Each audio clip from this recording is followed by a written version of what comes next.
Hello and welcome to another project management video.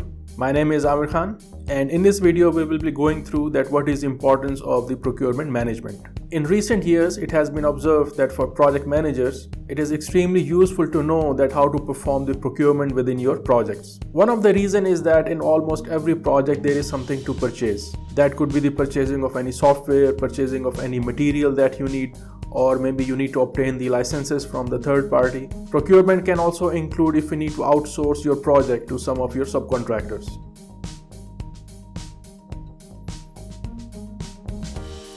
So for project managers, it is not only to manage your own project, but also you need to know how to manage the subcontractors or any purchasing that is going to take place as part of your project. Which means you should plan in advance the things that you need to purchase, what should be the quantity, what should be the technical specifications of those things, when you need those things as part of your project schedule, what should be the allocated budget you want to set aside for those purchasings. And you as a project manager also need to be aware of the culture of your organization and what are the procurement policies, what are the rules and regulations for the procurement within your organization. If you are aware of all of these things, your procurement management will be much more effective and your projects will have very few risks. Then later on, once the procurement will start in the execution of the project, you should know how to manage and control your subcontractors, your suppliers, how to determine their performance, how to check the quality of the deliverables. And these days, project managers are also involved in the payments, which means you as a project manager will advise the finance department to release the payments of the subcontractors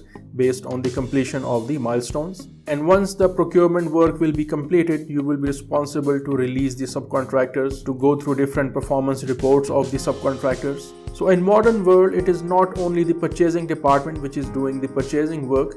You as a project manager also needs to be 100% involved in almost each and every purchasing of your project, because at the end of the day it is the project of the project manager, and if something bad happens within your project, so you as a project manager will be responsible for that. So you as a project manager needs to be aware of the market conditions, what are the government rules and regulations. At the time of receiving the proposals and the bids from the subcontractors, you need to make sure that you can do the work within your own allocated budget and schedule. And even you should do your own market analysis and cost estimate to make sure that the subcontractors, they are not overcharging you. So this is another extremely useful skill for the project managers. I hope you like this video. Subscribe to my channel and don't forget to share this video.